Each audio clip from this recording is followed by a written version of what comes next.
Hello friends. आज के इस टॉपिक में हम डिस्कस करेंगे the law of return to scale. ये हम सीरीज़ का यहाँ पे कंप्लीट करने की कोशिश कर रहे हैं। प्रोडक्शन एनालाइज इस कॉन्सेप्ट के अंदर हमने ऑलरेडी 3 वीडियो को हमने कवर किया, जिसमें फर्स्ट हमने देखा प्रोडक्शन फंक्शन एग्जैक्टली क्या है। तो ये प्रोडक्शन फंक्शन, इसका मीनिंग होता है एक यूटिलिटी क्रिएट करना। यूटिलिटी मीन्स होता है लोगों की ज़रूरतें अनगिनत होती है, इसको फुलफ़िल करने के लिए प्रोडक्शन लिया जाता है। ये प्रोडक्शन हम फैक्टर को यहाँ पे यूज़ करके लेते हैं, जहाँ पे लैंड हो, लेबर हो, कैपिटल, एंटरप्रेन्योर, इन सभी का एक साथ आना और एक प्रोडक्शन क्रिएट करना, इनपुट को लेके आउटपुट का जो सफ़र होता है, इसी से ही हम आउटपुट क्रिएट करते हैं। इसी साथ-साथ हमने देखा कि ये एग्ज़ैक्टली वर्क करने की प्रोसेस जो होती है, इसे हमने पार्ट 1 के अंदर प्रोडक्शन फंक्शन एग्ज़ैक्टली क्या होता है, इसको हमने डिस्कस किया। इसके बाद आने वाले जो इम्पोर्टेंट टॉपिक बनते हैं, वो बनता है लॉ ऑफ वेरिएबल प्रोपोर्शंस और law of return to scale. इन दोनों में ये फ़र्क होता है कि जो लॉ ऑफ वेरिएबल प्रोपोर्शन होता है, एक शॉर्ट टाइम पीरियड के अंदर ये प्रोडक्शन लिया जाता है, जिसमें एक फैक्टर वेरिएबल रखेंगे और बाकी सभी फैक्टर यहाँ पे कांस्टेंट रखेंगे। और ये जो रेशो यहाँ पे क्रिएट करेंगे इनपुट और आउटपुट के बीच में, जो प्रोसेस यहाँ पे एक शॉर्ट टर्म पीरियड के अंदर जो यहाँ पे प्रोडक्शन लिया जाता है, उसे लॉ ऑफ वेरिएबल प्रोपोर्शन कहा जाता है।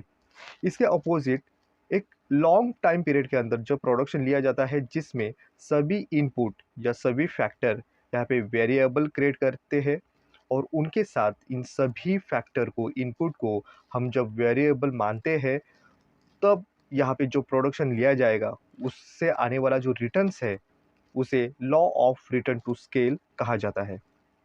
Law of return to scale, ये प्रोसेस यहाँ पे कहा जाता है कि ये लॉ प्रेजेंट करता है changes in the output when the all factor change in the same proportions are preferred to as the law of return to scale.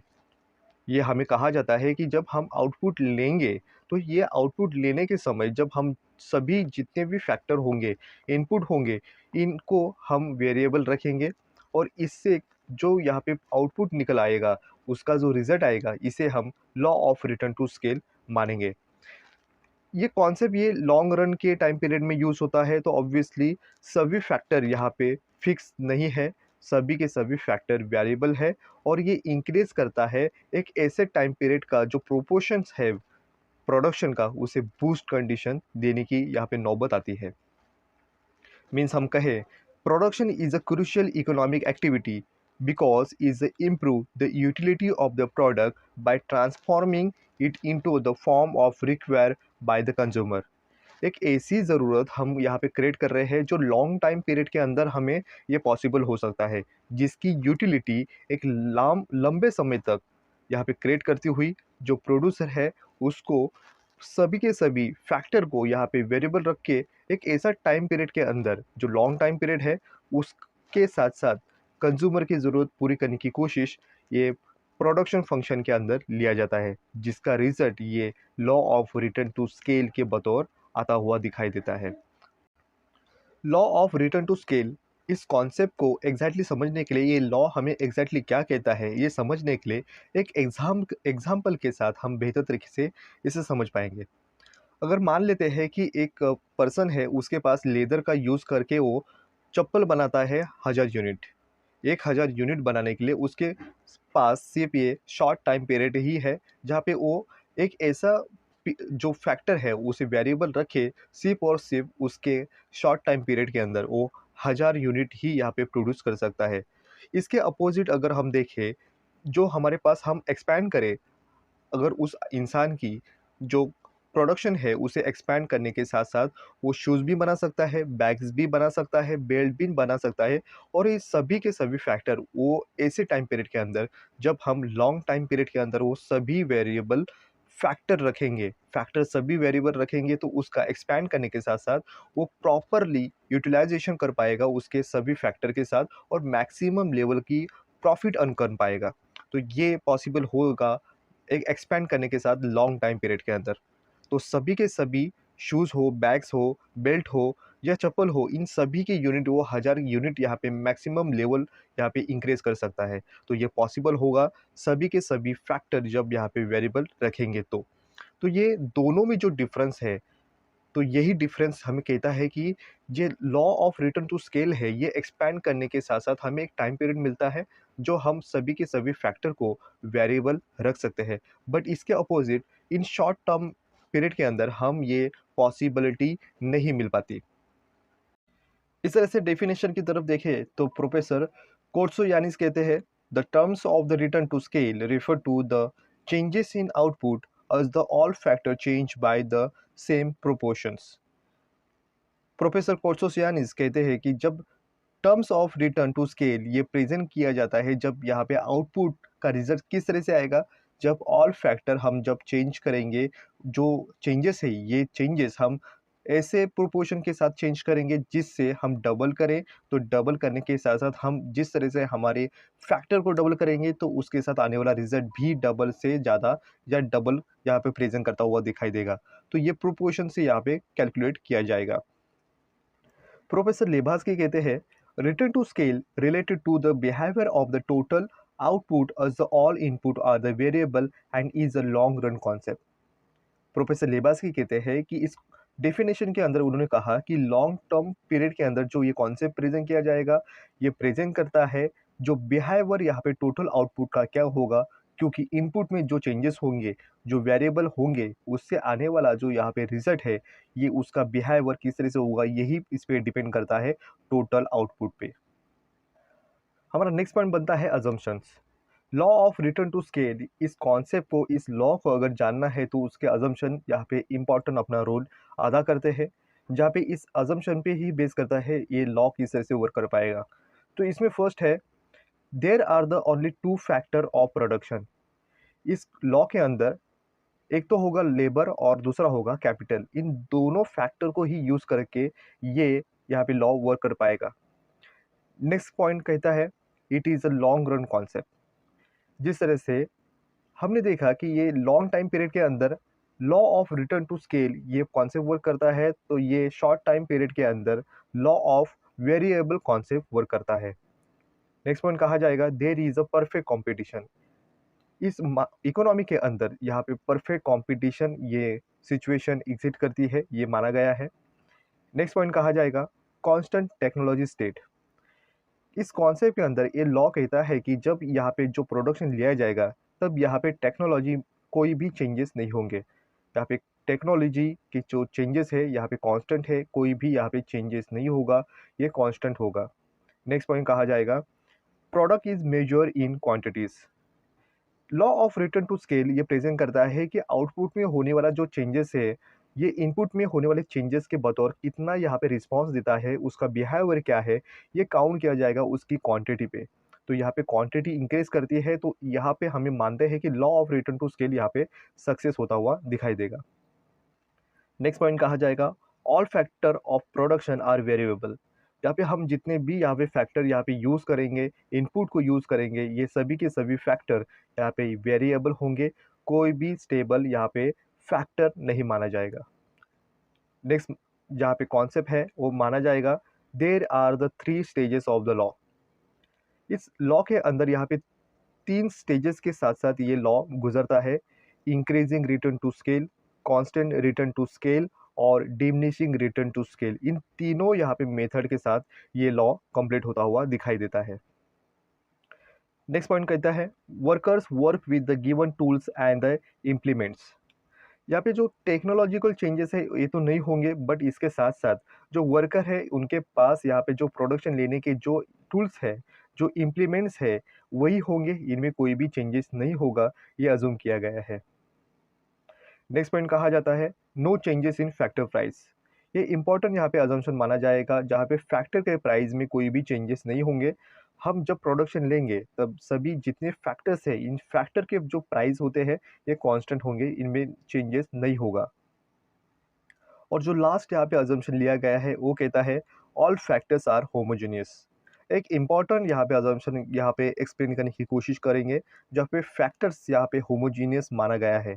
अगर हम मान लेते हैं कि यहाँ पे जो लेबर है लेबर अगर हम अज़्यूम कर लेते हैं तो सभी के सभी लेबर एक ही लेवल के यहाँ पे होमोजीनियस यहाँ पे यूज़ किया जाएगा। जहाँ पे उनकी टेक्नोलॉजी हो, जो यूज़ करने के लिए उनकी जो स्किल है, ये एक ही लेवल के यहाँ पे जो वर्कर है, ये वर्कर लेबर के बतौर वर्क करते हुए दिखाई देंगे। जो उनकी एक लेवल की बतौर ही जो स्किल है, नॉन स्किल है या सेमी स्किल होंगे, ये सभी एक ही लेवल के यहाँ पे फैक्टर को यूज़ किया जाएगा, जिनमें एक जैसा ही यूज़ करता हुआ ये फैक्टर इम्पोर्टेंट प्रेज़ेंट करता हुआ दिखाई देगा। Law of return to scale के अंदर फार्मूला अपना अहम रोल निभाता है, जहाँ पे इस फार्मूला के अंदर इनपुट और आउटपुट के बीच में क्या इंटरकनेक्शन होगा और किस तरह से यहाँ पे किस प्रोपोर्शन के अंदर यहाँ पे आउटपुट लिया जाएगा, ये प्रेजेंट करता है।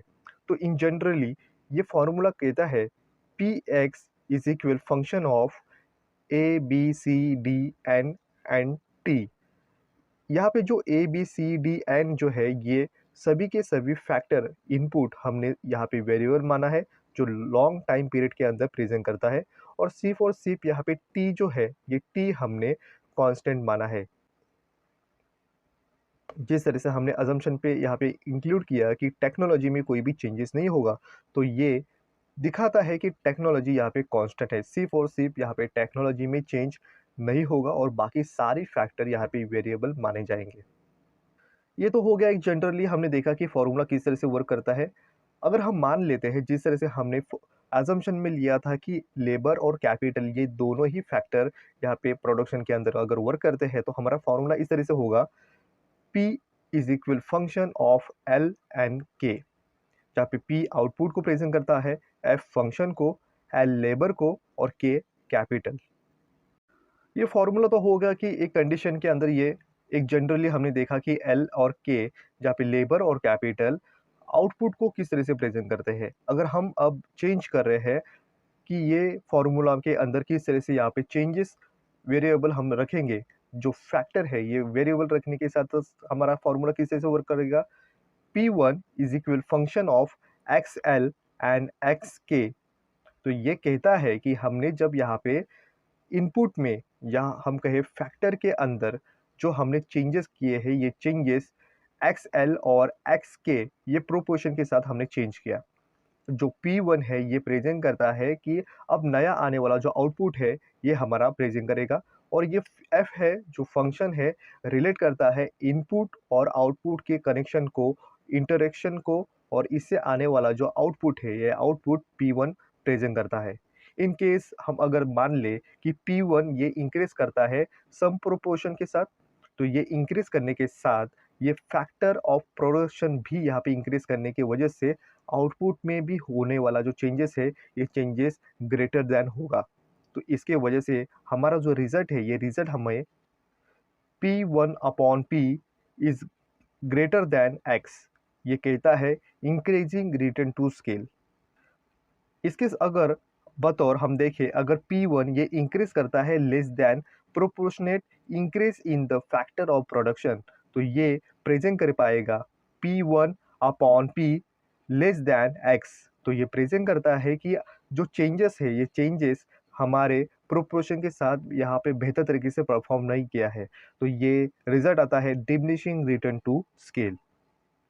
और उसी के साथ अगर हम कांस्टेंट रिटर्न टू स्केल के बारे में अगर जाने, तो ये P1 upon P is equal to X होता है। जितने हमने इनपुट में किया चेंजेस, उतना ही हमें अगर आउटपुट में अगर चेंजेस दिखाता है, तो ये इक्वल कहता है कांस्टेंट रिटर्न टू स्केल के बतौर ये लॉ वर्क करता हुआ दिखाई देता है। जो हमने तीनों यहाँ पे जो उसके टाइप्स है, ये टाइप्स हमने देखा, कांस्टेंट रिटर्न टू स्केल क्या है, डिमिनिशिंग रिटर्न टू स्केल क्या है, और इंक्रीजिंग रिटर्न टू स्केल किस तरह से इनपुट और आउटपुट में किस तरह से यहाँ पे चेंजेस करने के साथ साथ एक ऐसे लेवल में प्रोपोर्शन को यहाँ पे इंक्रीज, डिक्रीजिंग और कांस्टेंट यहाँ पे जो लेवल है ये प्रेजेंट करता हुआ दिखाई देता है।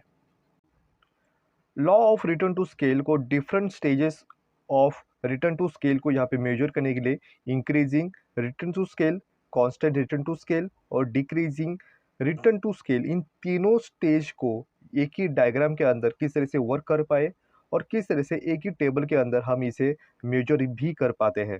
तो फर्स्ट हम देखें जिस तरह से डिफरेंट स्टेजेस को यहाँ पे इंक्लूड किया जाता है, तीनों को किस तरह से वर्क करता है ये लॉ।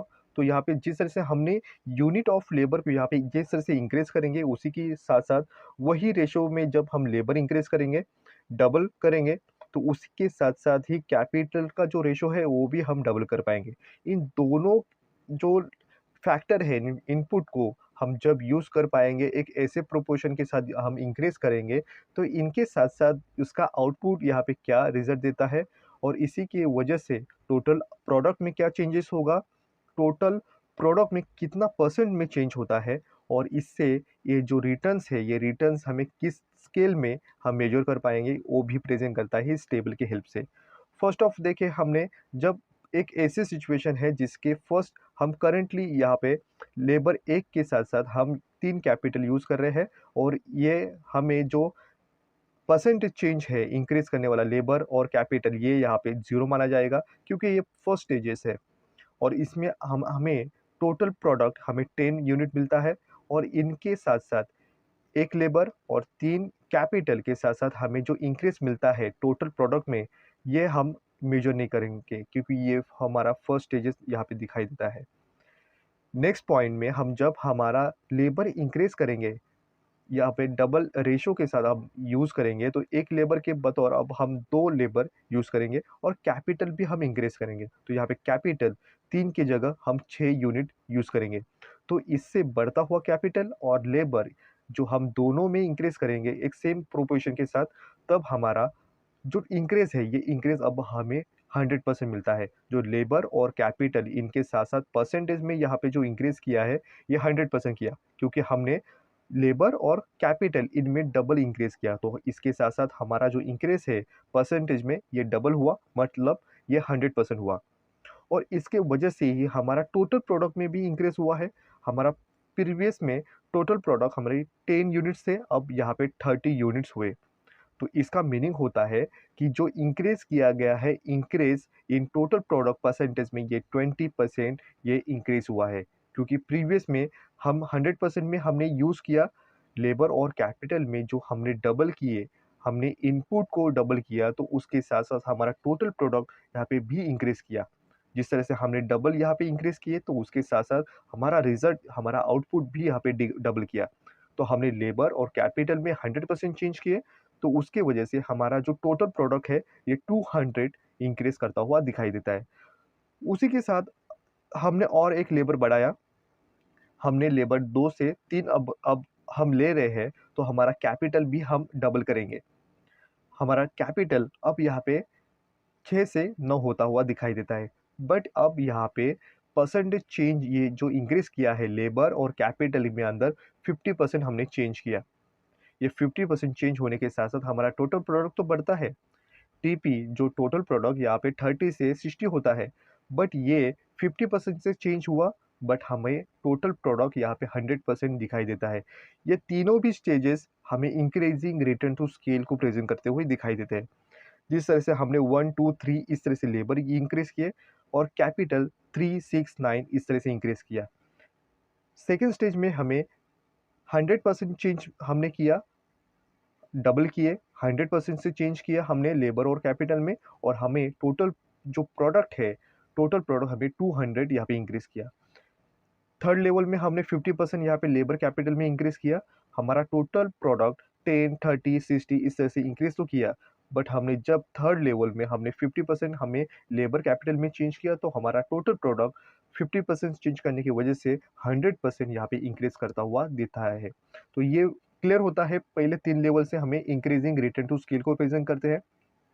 लेवल 4 ये जो प्रेजेंट करता है कि अब हमने लेबर को 4 यूज़ किए, और हमने कैपिटल यहाँ पे 12 यूज़ किए। तो यहाँ पे जो लेबर कैपिटल का जो रेशो है, हमने 33% यहाँ पे यूज़ किया, बट हमारा इसके साथ साथ एक एडिशनल लेबर यूज़ करने के साथ, 4 लेबर के साथ हमारा कैपिटल यहाँ पे 12 यहाँ पे हमने यूज़ किए, हमने लेबर कैपिटल इंक्रीजिंग जो है, ये हमने 33% यूज़ किए, और इसके वजह से टोटल प्रोडक्ट हमारा 60 टू 80 इंक्रीज करता हुआ दिखाई देता है। बट ये लेवल लेबर और कैपिटल में हमने 33% यहाँ पे चेंजेस किए, बट उसके बतौर हमें परसेंटेज चेंज यहाँ पे टोटल प्रोडक्ट के अंदर भी 33% यहाँ पे चेंजेस दिखाई देते हैं। जितने हमने लेबर और कैपिटल में चेंज किया, उतना ही चेंजेस अगर हमें टोटल प्रोडक्ट में अगर दिखाई देता है, वही परसेंटेज में दिखाई देगा, तो उसे कहेंगे हम कांस्टेंट रिटर्न टू स्केल। जो फर्स्ट से लेके थर्ड लेवल हमें इंक्रीजिंग रिटर्न टू स्केल को प्रेजेंट करता है। लेवल 4 ये हमें कांस्टेंट रिटर्न टू स्केल को प्रेजेंट करता हुआ दिखाई देता है, क्योंकि हमने लेबर और कैपिटल में 33% चेंजेस किए। हमारा टोटल प्रोडक्ट तो 80% यूनिट बढ़ा, बट हमें जो टोटल प्रोडक्ट है ये 33% ही अर्न करता हुआ दिखाई देता है, तो हमें इसे कांस्टेंट रिटर्न टू स्केल कहेंगे। इसके बाद हम अगर लेबर को इंक्रीज करते हैं और कैपिटल को भी इंक्रीज कर पाएंगे, तो ये मोड अभी हमें दिखाएगा डिक्रीजिंग रिटर्न टू स्केल को। जिस तरह से हमने अब लेबर 5 यहाँ पे हायर किए और कैपिटल हमने 12 से 15 यहाँ पे इंक्रीज किया, तो ये हमारा जो चेंजेस है लेबर कैपिटल का, ये 25% हमने चेंज किया। हमारा टोटल प्रोडक्ट 82 यूनिट से 100 यूनिट टू हुआ, बट अब यहाँ पे इंक्रीज जो यहाँ पे टोटल प्रोडक्ट का है, ये 33% से गिरता हुआ 25% होता हुआ दिखाई देता है। इसी को अगर यही को हम यहाँ पे कंटिन्यूसली रखें, लेबर हायर करें, कैपिटल यहाँ पे इंक्रीज करें, इसके साथ साथ अगर 5 लेबर के बतौर अब हम 6 लेबर को अगर हायर करते हैं, तो कैपिटल भी इंक्रीज कर पाएगा वही रेशियो से। 15 से 18 यहाँ पे कैपिटल को यूज़ करते हुए हमारा लेबर कैपिटल हमने 20% इंक्रीज किया। टोटल प्रोडक्ट हमारा 100 यूनिट से 120 यूनिट यहाँ पे क्रिएट करता हुआ दिखाई देता है। बढ़ता हुआ तो टोटल प्रोडक्ट दिखाई दे रहा है, बट इनमें जो इंक्रीज है टोटल प्रोडक्ट में, यहाँ पे 25 से लेके गिरता हुआ अब 10% यहाँ पे टोटल प्रोडक्ट इंक्रीज करता हुआ दिखाई देता है। तो ये शो करता है कि ये डिक्रीजिंग रिटर्न टू स्केल को मोड को प्रेजेंट करता हुआ दिखाई देता है। और लास्ट लेवल जब हम 7 लेबर को यहाँ पे इंक्रीज करते हैं, कैपिटल 21 यहाँ पे यूज करेंगे। इन कैपिटल लेबर का रेशो जो इंक्रीज हमने किया, ये 16.6 परसेंटेज यहाँ पे इंक्रीज करता हुआ दिखाई देता है। 7 लेबर और कैपिटल 21, इन दोनों का यहाँ पे हमने जो इंक्रीज किया है, ये प्रोडक्शन फंक्शन के अंदर जो लेबर और कैपिटल 16.6 लेवल हमने इंक्रीज किया, उसके साथ साथ टोटल प्रोडक्ट 120 से 130, ये जो यहाँ पे जो 5 6 7 इस तरह से हमने लेबर इंक्रीज किए, ये जिस तरह से इंक्रीज किए उसके साथ साथ कैपिटल 15 18 21 भी इंक्रीज करते हुए दिखाई देता है। बट ये जो लेबर कैपिटल का रेशो, ये 25 20 16.6, ये गिरता हुआ दिखाई देता है, डिक्लाइन करता हुआ दिखाई देता है। टोटल प्रोडक्ट में होने वाला जो चेंजेस है, ये चेंजेस अभी धीमी गति से होता हुआ दिखाई देता है, जहाँ पे 100 120 130, इनमें जो चेंजेस टोटल प्रोडक्ट में जो चेंजेस आ रहे हैं, ये चेंजेस तो हो रहे हैं, बट इसमें जो गैप है, ये गैप कम होता हुआ जो डिक्लेन करता हुआ दिखाई देता है। तो यहाँ पे परसेंटेज चेंज में टोटल प्रोडक्ट में 25 से गिरता हुआ 10 और 10 से गिरता हुआ 8.3, यहाँ पे जो इंक्रीज टोटल प्रोडक्ट का गिरता हुआ दिखाई देता है, ये शो करता है डिक्रीजिंग रिटर्न टू स्केल। जो यहाँ पे हमने देखा कि 3 स्टेजेस को हमने प्रेफर किए, जिसमें एक जिस तरह से हमने स्टार्टिंग में लेबर 1 2 3 यहाँ पे इंक्रीज किए, यूनिट कैपिटल 3 6 9 यहाँ पे इंक्रीज करता हुआ, ये रेशो हमें इंक्रीजिंग रिटर्न टू स्केल दिखाता है। और इनमें गैप जो है टोटल प्रोडक्ट का, ये ज़्यादा गैप होने की वजह से ही ये इंक्रीजिंग रिटर्न टू स्केल को प्रेजेंट करता है। बट लेवल जहाँ पे जो 4 है, ये 4 33% हमने लेबर कैपिटल रेशो इंक्रीज किया, और उसके बतौर उतना ही रिजल्ट हमें इंक्रीजिंग टोटल प्रोडक्ट में भी 33% दिखाई देता है। तो ये शो करता है कांस्टेंट रिटर्न टू स्केल। और उसके बाद हम जब और भी हायर करेंगे लेबर, तो और कैपिटल इंक्रीज कर पाएंगे, तो ये प्रोडक्शन अब यहाँ पे फुल यूटिलाइजेशन नहीं होने की वजह से ये डिक्लेन करता हुआ दिखाई देता है। टेबल के साथ हमने देखा कि क्या डिफरेंट स्टेजेस में यहाँ पे रिटर्न टू स्केल, यहाँ पे इंक्रीजिंग, कांस्टेंट और डिक्रीजिंग, इन तीनों को प्रेजेंट करता है। बट अब हम देखेंगे कि इंक्रीज रिटर्न टू स्केल यहाँ पे डायग्राम के साथ किस तरह से यहाँ पे प्रेजेंट करता है, और किस तरह से ये रिजल्ट बताता है कि किस तरह से इनपुट और आउटपुट में होने वाला चेंजेस किस तरह से इंक्रीजिंग को यहाँ पे फोकस किया जाता है। तो इंक्रीजिंग रिटर्न टू स्केल को हम डिमिनिशिंग कॉस्ट भी कहा जाता है, क्योंकि ये इंक्रीजिंग रिटर्न टू स्केल में होने वाला जो गैप है, इनपुट को यहाँ पे जब चेंज करेंगे उससे आने वाला आउटपुट यहाँ पे ज़्यादा होगा, तो इसका मीनिंग ये होता है कि हमें यहाँ पे कॉस्ट जो है ये डिक्लाइन किया और जो इंक्रीजिंग रिटर्न है, हमें प्रॉफिट है, ये प्रॉफिट ज़्यादा है, कॉस्ट से ज़्यादा हमें प्रॉफिट मिल रहा है, तो ये कहता है कि इंक्रीजिंग रिटर्न टू स्केल। ये सिचुएशन कहती है कि फैक्टर ऑफ प्रोडक्शन यहाँ पे इंक्रीज किए गए, आउटपुट इंक्रीज होता है, बट हमें जो रिटर्न है हाई रेट पे मिलता हुआ दिखाई देगा। If all input are double, output also the increase in the faster rate than the double. अगर हमने इनपुट में डबल इंक्रीज किया तो हमें आउटपुट जो है आउटपुट डबल से भी ज़्यादा अगर मिलता है तो इस सिचुएशन को हम इंक्रीजिंग रिटर्न टू स्केल भी कहते हैं। इसके रीज़न होते हैं division internal economics of the scale, यहाँ पे डिवीजन एक्सटर्नलिटीज़ या इकोनॉमिक्स यहाँ पे प्रॉफिट अर्न करने के लिए यूटिलाइजेशन पूरी तरीके से यूटिलाइज होने की वजह से ये प्रॉफिट ज़्यादा आने की कोशिश यहाँ पे मिलता है। डायग्राम के हेल्प से और भी समझने की कोशिश करेंगे एग्जैक्टली यहाँ पे इंक्रीजिंग रिटर्न टू स्केल किस तरह से यहाँ पे प्रेजेंट करता है। तो यहाँ पे डायग्राम के अंदर हम देखें तो एक्स एक्सिस पे यूनिट ऑफ द लेबर और कैपिटल को मेजर किया गया और वाई एक्सिस पे रिटर्न को या प्रॉफिट को हमने मेजर किया है। डायग्राम के अंदर हम देखें ओ क्यू, ये प्रीवियस ईयर का यहाँ पे लेबर और कैपिटल यूनिट यहाँ पे यूज़ करे थे और उसका रिजल्ट या आउटपुट हमें ओपी इतना मिल पा रहा था।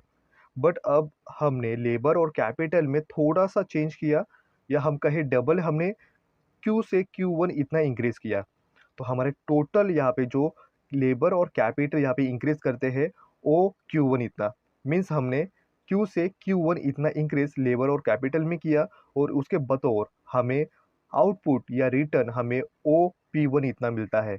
तो प्रीवियस ईयर से हमने पी वन इतना अचीवमेंट ज़्यादा करने की वजह से हमारा कर्व जो ओ आर है ये ऊपर की ओर शिफ्ट होता हुआ दिखाई देता है।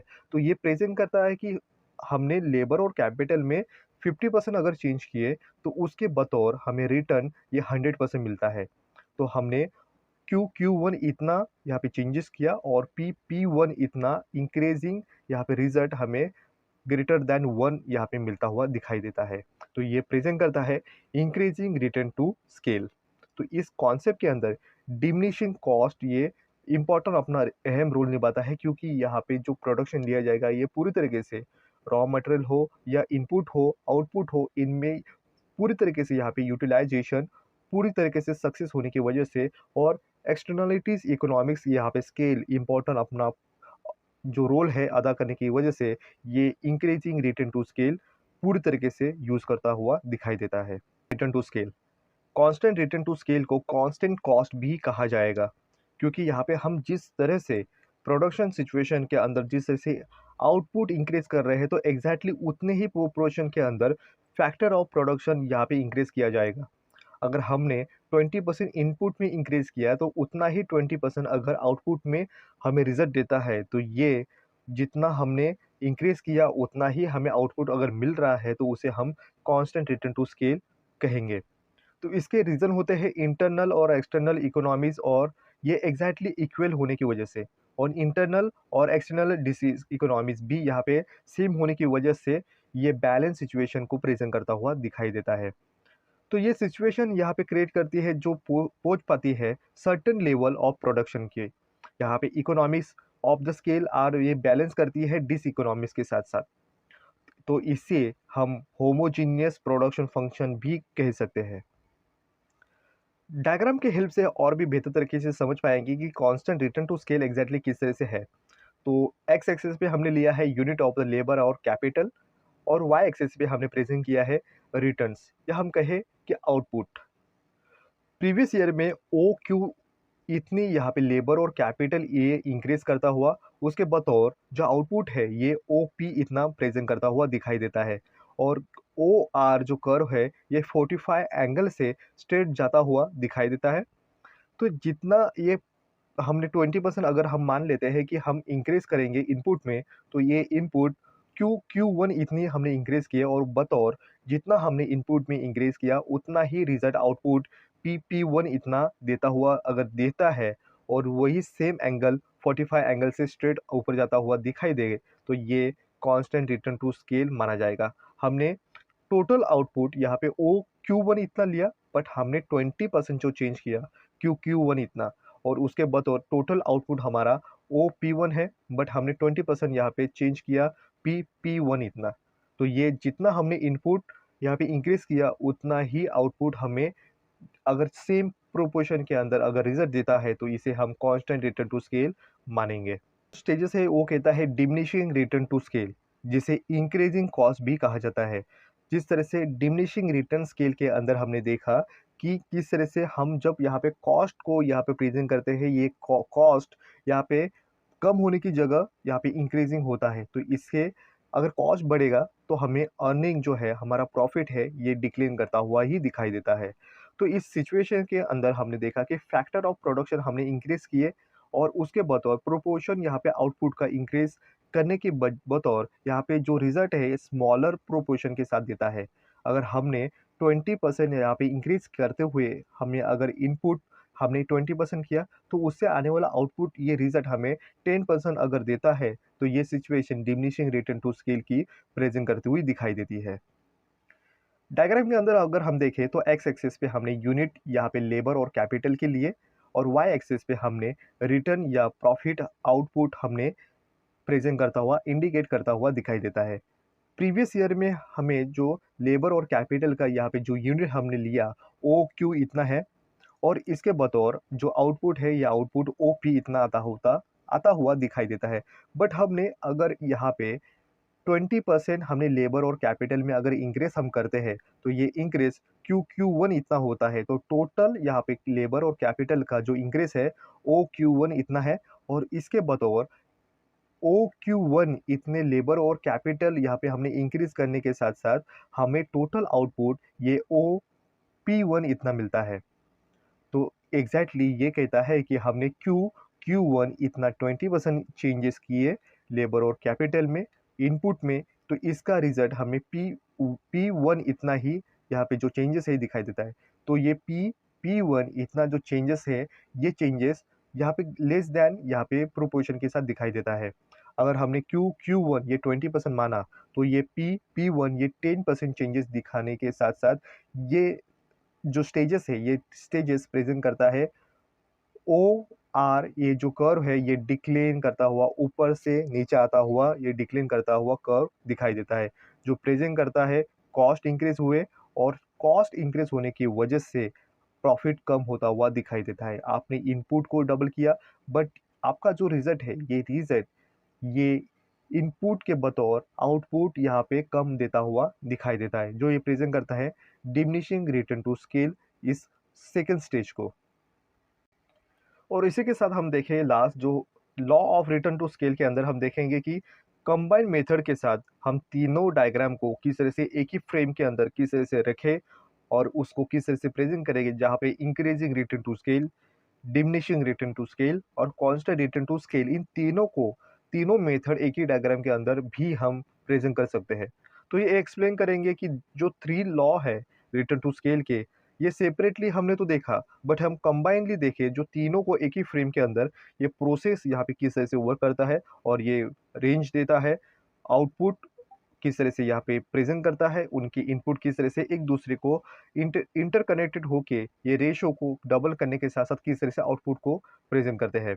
तो फर्स्ट ऑफ देखें तो ये यहाँ पे टेक्नोलॉजिकल चेंजेस यहाँ पे हमने देखा कि यहाँ पे कांस्टेंट है, इनमें कोई भी चेंजेस नहीं होगा, जो भी है गिवन जो टाइम पीरियड के अंदर एग्जिस्ट जो सिचुएशन कर रही है इसको ही लेके ये प्रोडक्शन लिया जाएगा। ये तो हमने कंफर्म यहाँ पे अजम्पशन पे भी देखा।